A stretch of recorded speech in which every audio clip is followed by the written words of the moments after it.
साथियों नमस्कार। संबंध कैसे अच्छा बनाए रखें। आजकल लोग बहुत व्यस्त रहते हैं, इसलिए अपने अपने संबंधियों साथियों को समय दे नहीं पाते हैं। हाँ, ये बात और है कि वो समय का मैनेजमेंट ठीक से नहीं कर पाता, क्योंकि बहुत सारे समय व्यर्थ गंवा देते हैं। काफ़ी समय मोबाइल में गंवा देते हैं, सोशल मीडिया में गंवा देते हैं, या किसी भी प्रकार से फालतू चीज़ों में, फालतू बातों में हम गंवा देते हैं। लेकिन संबंध को प्रगाढ़ बनाए रखने के लिए ये आवश्यक है कि हम अपने मेहमान का सम्मान सही ढंग से करें, और हम जब सम्मान करेंगे तो निश्चित ही वो भी हमारा सम्मान करेगा। कोई आदमी किसी के घर या किसी के पास फालतू मिलने नहीं जाता, या तो उनका खुद का स्वार्थ होता है, या तो फिर उनका उनसे कोई लेना देना रहता है, तभी उसका आना जाना होता है। व्यर्थ कि कोई किसी के घर आता जाता नहीं है। तो आज के दिन में अगर शहरी क्षेत्र है, तो अगर कोई मेहमान आ जाए तो आदमी प्रसन्न होने के बजाय अपने आप को असहज और दुखी महसूस करते हैं।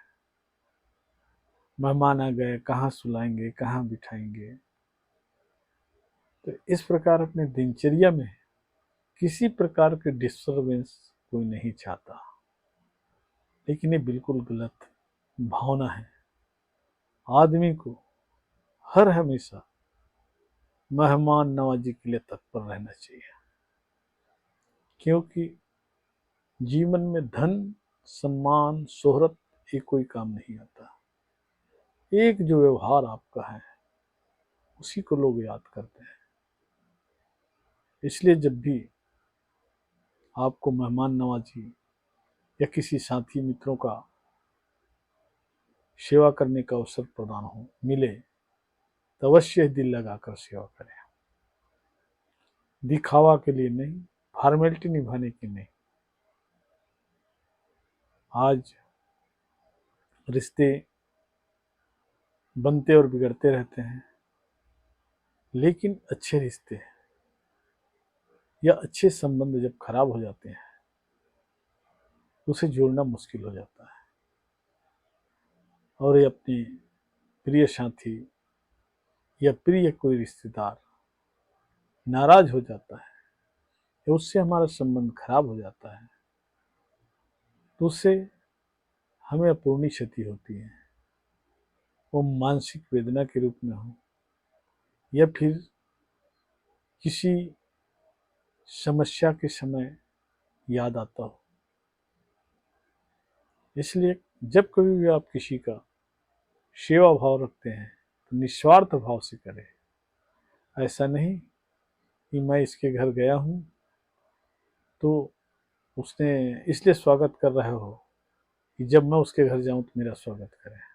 ऐसा भाव भी नहीं होना चाहिए। आज लोगों के जो संबंध है उतना प्रगाढ़ नहीं है जो पुराने जमाने में होते थे। लोग केवल उत्सव या दुख के समय ही करीबी रिश्तेदारों को याद करते हैं, उसके बाद ऐसे भूलते हैं तो उसे याद भी नहीं रहता कि उसके रिश्तेदार हैं करके। तो साथियों, जीवन में भी आपको खुश रहना है, मुस्कुराना है, तो दूसरों को भी मुस्कुराने का अवसर प्रदान करें, क्योंकि जो चीज़ आप करते हैं उसी का बदला आपको 100 गुना में भगवान वापस करता है। देखिए, ऐसा नहीं है कि आप पाप कर लिए और पुण्य कर लिए तो पाप है जो घट जाएगा और पुण्य ज़्यादा है तो बच जाएगा, ऐसा नहीं। पाप का परिणाम आपको कष्ट के रूप में 100 गुने मिलेगा और अच्छे कार्य का भी लाभ आपको 100 गुना मिलेगा। इसलिए जीवन में अच्छे कर्म, अच्छे संबंध, अच्छे रिश्ते को बनाए रखने के लिए जरूर आपको सोचना होगा। और आज सामाजिक जो हमारी ताना बाना है उसमें परिवर्तन करने की आवश्यकता है और लोगों में नज़दीकियां कैसे बढ़े इस बारे में चिंतन करने की ज़रूरत है। मैं तो हमेशा यही चाहता हूँ कि हमेशा मेरे जो प्रियजन हैं उनसे मिलता रहूं और उसका सम्मान करता रहूं। लेकिन सब आदमी अपने अपने कार्यों में व्यस्त रहते हैं। फिर भी यदि उनको समय मिलता है तो समय निकालकर अपने सगे संबंधी, भाई बहनों, माता पिता, यदि दूर में काम करते हैं तो सास ससुराल, सभी के यहाँ समय निकालकर मुलाकात करना चाहिए और जब आ जाए तो उसका सम्मान भी करना चाहिए। तभी हमारे रिश्ते प्रगाढ़ बन सकता है और संबंध हो सकता है।